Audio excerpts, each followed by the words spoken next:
食過有啲有味嘅棉花糖。有味棉花糖唔係面有內餡嗰啲啊，而係指由水果嚟做出嚟，本身帶有水果嘅味道。今次等我哋一齊嚟做水果棉花糖。喺開始之前，請 follow 我哋嘅頻道啦。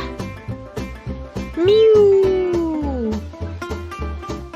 內含肉類成分，素食人士並不適宜。佢嘅做法好簡單，唔使用焗爐，淨係要個雪櫃。材料有糖同埋糖。呢一隻叫葡萄糖膠，作用係令到棉花糖保持濕潤同埋富有彈性。白糖呢一個叫 detox， 係一種甜度較低嘅糖，令到棉花糖嘅糖度減少。揾唔到 detox 都可以用 glucose powder 葡萄糖粉嚟代替。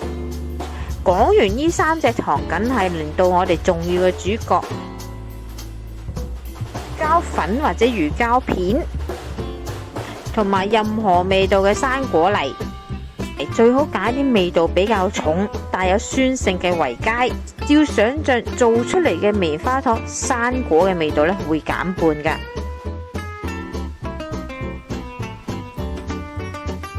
糖粉、白糖同生果泥混合，再準備今日嘅模具，一張烘焙紙或者 silicone mat， 模具四邊搽上油，底部灑上50% 糖粉加50% 粟粉，放埋一邊備用。準備攪拌機，將 glucose liquid 葡萄糖漿倒入。如果葡萄糖漿比較硬，先煮返軟身，方便之後嘅製作。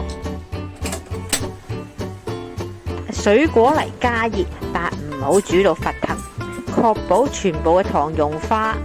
所選嘅果蓉酸度不足，加入少許嘅檸檬汁，減少棉花糖嘅甜度。微滾，熄火，加入浸泡過嘅魚膠片，攪勻，確保魚膠片完全融化。點解係微滾而唔係沸騰啊？因為有啲生果泥，特別係車厘子，太高溫就會氧化，令到個味道同顏色都會走樣。盡量都唔好令到生果泥過熱啊！慢慢將啱啱煮好嘅生果泥倒入。神奇嘅事就喺呢度發生。點解生果泥可以變做棉花糖？最重要嘅材料就係魚膠片。攪拌器高速運行，空氣不斷進入。魚膠片遇冷凝固，將空氣鎖住，情況同慕斯一模一樣，只不過今次我哋冇用到蛋白嘅成分。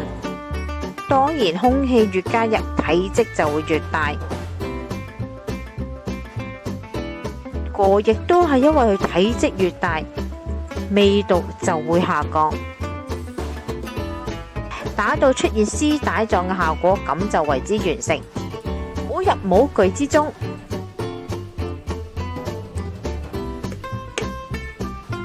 推至4角，放上保鮮紙。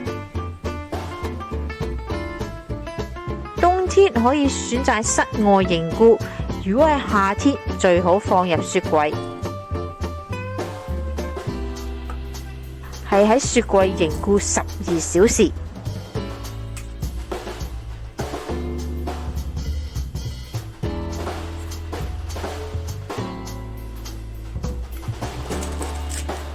再喺面頭灑上粟粉同糖粉，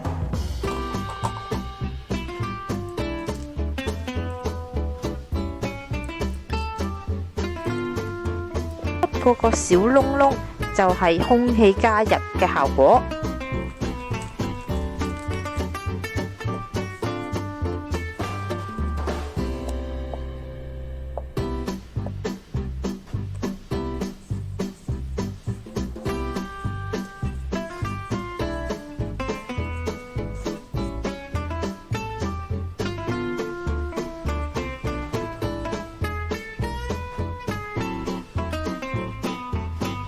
可以見到佢嘅彈性同普通棉花糖係一模一樣。